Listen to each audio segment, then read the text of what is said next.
The best part of this is you have no idea if I'm wearing pants or not.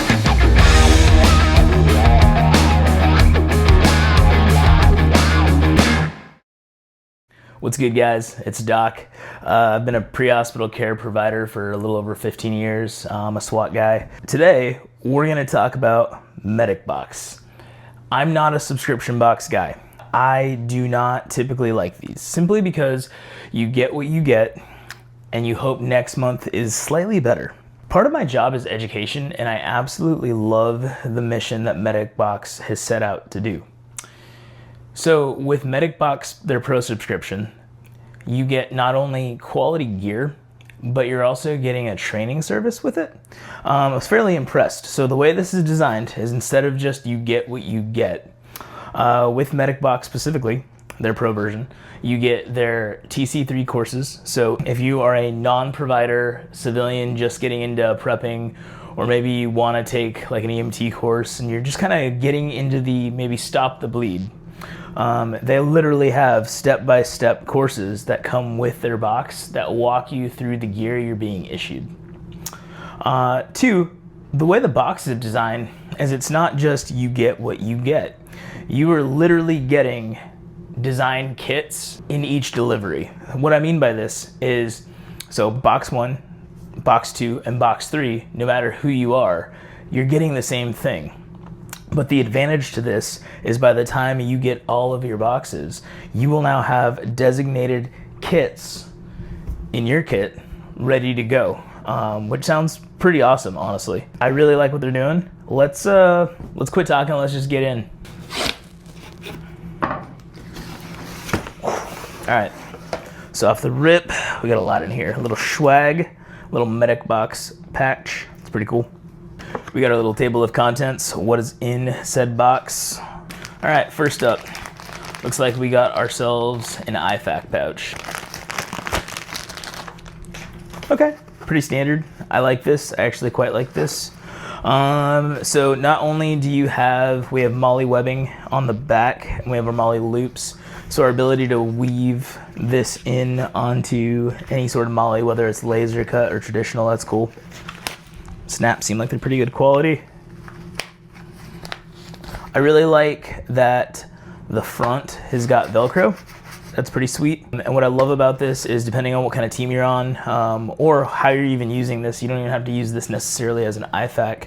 You can get different identifiers and different patches that you can signify on this. So I love that. This can be, if you wanted to build out a bigger kit and you just didn't want to buy new pouches, you simply could put airway on this and put it in a bigger IFAC or a bigger kit, better said. We've got tourniquet loops on the bottom. That's pretty nice. Nice and sturdy.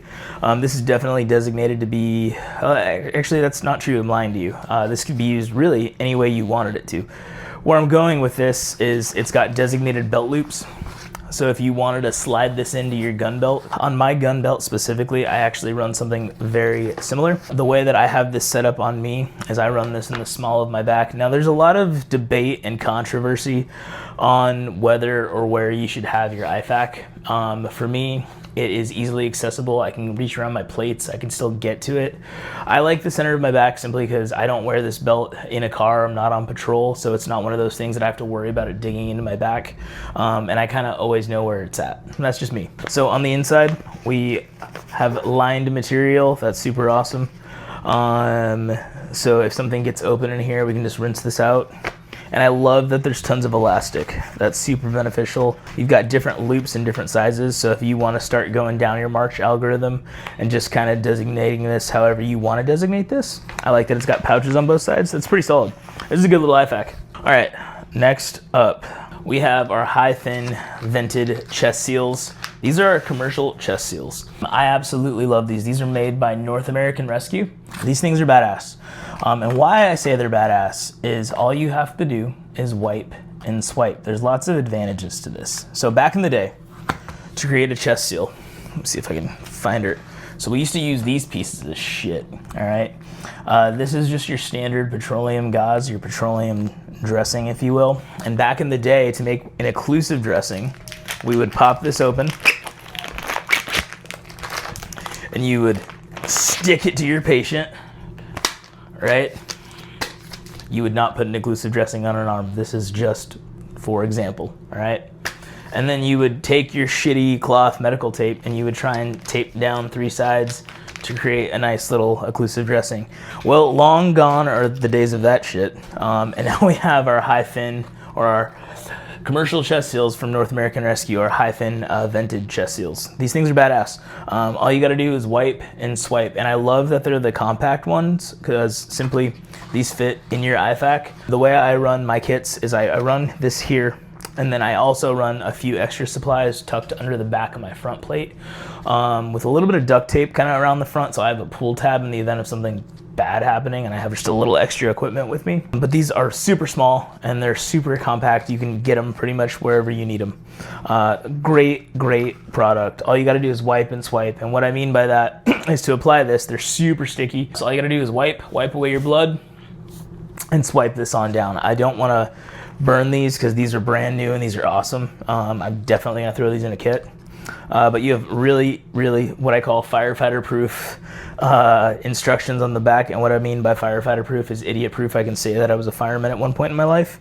But quite simply, hole, wipey, swipey, over hole. All right, Mongo, patch, hole.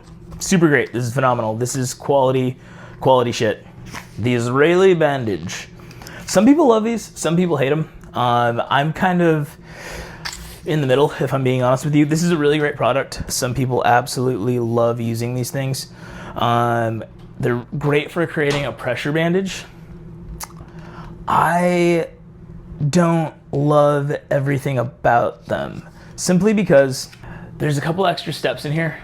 If you're not familiar, there's a bar. You've got to create essentially a lark's foot, pull through the bar to create your tension and start, I don't want to say ratcheting down, but ratcheting down more or less. They're great if you train with them. Army dudes love these. If you're consistently training with these things, they're phenomenal, all right? But practice like you play, and I'm a big fan of LCD, so lowest common denominator. Equally as good, in my opinion. Which, not to shit on this, because that's still a phenomenal product. It's really good, and I love that it's airtight. I actually do this with a lot of my own personal gear, where I will like vacuum seal stuff. One, because it's tactical, right? Doesn't make a ton of noise. And 2, I can get way more shit into a kit by reducing its size. So what I like in addition to this is just straight up regular roller gauze.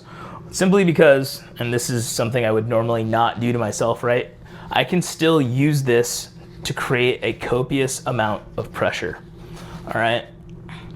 As soon as I get that first full wrap and I pull taut, as you can see, I can start to throw twists in where I want that exact pressure. And the advantage of this is, one, if I accidentally let go of my pressure, right? It doesn't lose the bite. I'm still bit down. But honestly, I could probably create like a canine tourniquet on this if I really wanted to. But I'm already losing function on my hand. That's awesome. That's a solid pressure dressing, right?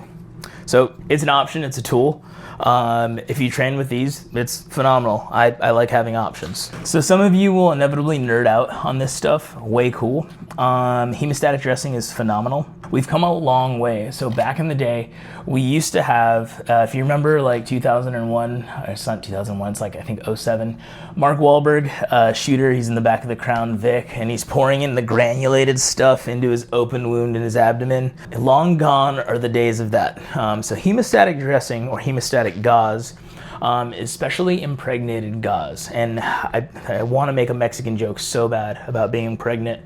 I'm not going to. These things are phenomenal. If you can't afford it, which thankfully it's included in this kit, regular gauze is fine to have in an IFAC, but this is great. This is phenomenal. This is a really good tool to have on hand, whether we're wound packing or whether we're going exterior for hemorrhage.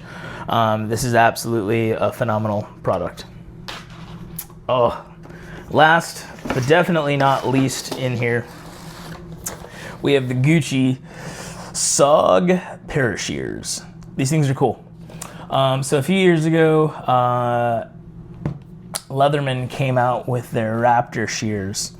And they were kind of a game changer, especially for some of your geardos, like your dudes that really love extra stuff.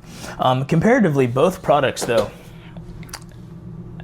have come a light year from like the forefront, if you will. So traditionally we have these guys, right?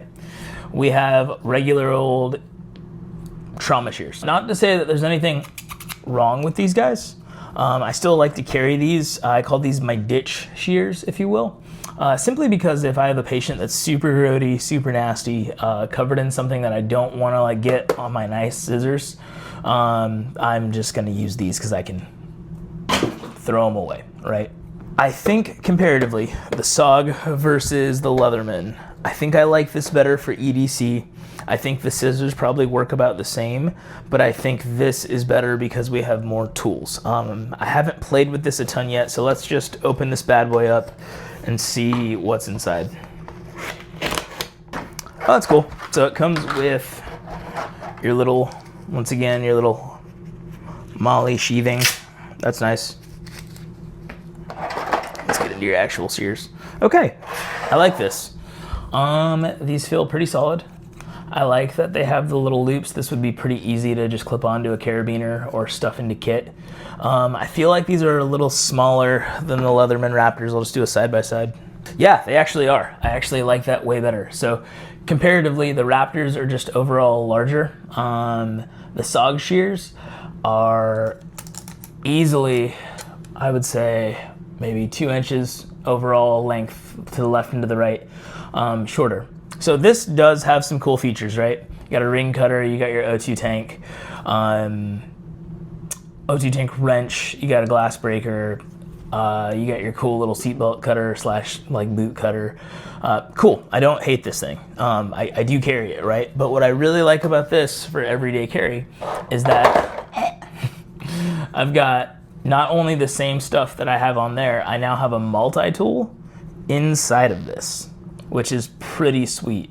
Which if you've done any sort of public safety job, all of these things will come in handy, whether it's simply putting a screw back together on like your MDC, opening literally snacks, or putting an extra hole in your gun belt because you had too many Fritos. This is pretty cool. This is super cool, actually. I quite like this. You still have your seatbelt cutter. That's pretty nice. Yeah, I think oh, and we still fold up. That's actually super sweet. That's super sweet. I like this, actually, I think more than I'm willing to admit because I'm kind of a Leatherman fanboy, if we're being completely honest. I think I'm gonna carry this for a little bit and we'll see how this does overall. Okay, so that was it. MedicBox box number 1. I don't feel like anything was chintzy. I don't feel like I was given a whole bunch of Chinese garbage. This is solid quality shit, guys. This is awesome, actually. I am super excited to see what comes in future boxes and to kind of see where MedicBox takes us. But yeah, other than that, tune in next time. See you guys.